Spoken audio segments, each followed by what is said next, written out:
It is 3rd of May. Full-scale war in Ukraine has been ongoing for exactly 800 days now. These are 800 days of pain, despair, unbearable suffering, and incredible heroism. The Russians intended to conquer us within a month, to subjugate and then destroy us.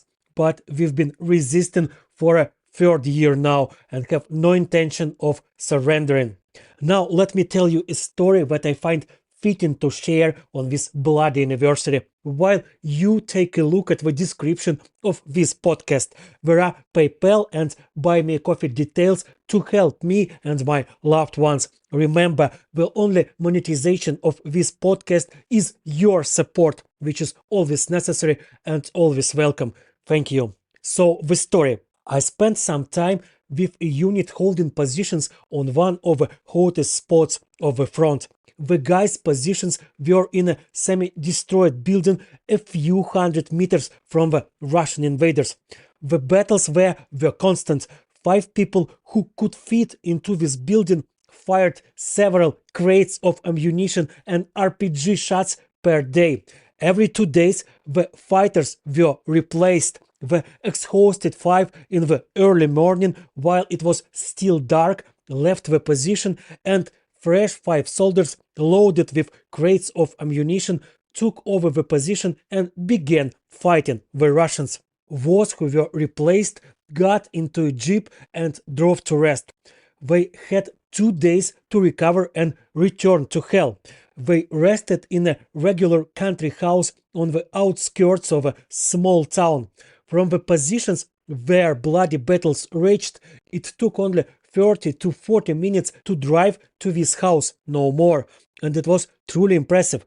Here you are in a ruined settlement, much of which has already been seized by the Russians, where you can only move stealthily, where the gunfire never ceases for a second, and just a half an hour's drive and you are in a town where cafes work, there's a supermarket, where people are busy with some ordinary things, working, going on dates, buying ice cream for their kids. Shells from Russian artillery don't reach this town, so it lives relatively peaceful despite the fact that the battles are raging very close to it. Relatively peaceful because there are no longer any cities or towns in Ukraine where the Russians could not reach with their ballistic missiles. A shell from a howitzer can fly 30 miles and that's it.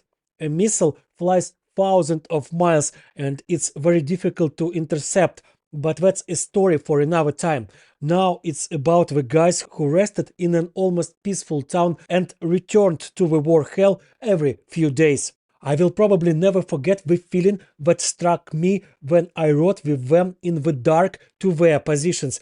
At first, we drove along a well-lit street surrounded by billboards of pizzerias and Japanese cafes. The guys in the jeep joked and laughed. But as soon as we left the town, the jokes stopped, the streetlights disappeared, and the road became worse and worse. Heavy military vehicles going back and forth had destroyed it. Soon the driver turned off the headlights and drove in the dark as if guided by some sixth sense, as if he were a Jedi who felt the way even when he could not see it. If the headlights were left on, the enemy would see us and try to hit us with fire from mortars and heavy machine guns. In an unarmored jeep, that would be certain death.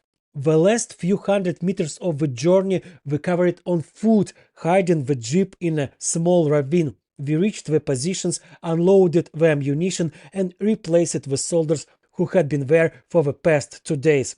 You know, it's unbearable difficult to sit under fire, literally under the enemy's nose, and know that only half an hour separates you from ordinary, normal life.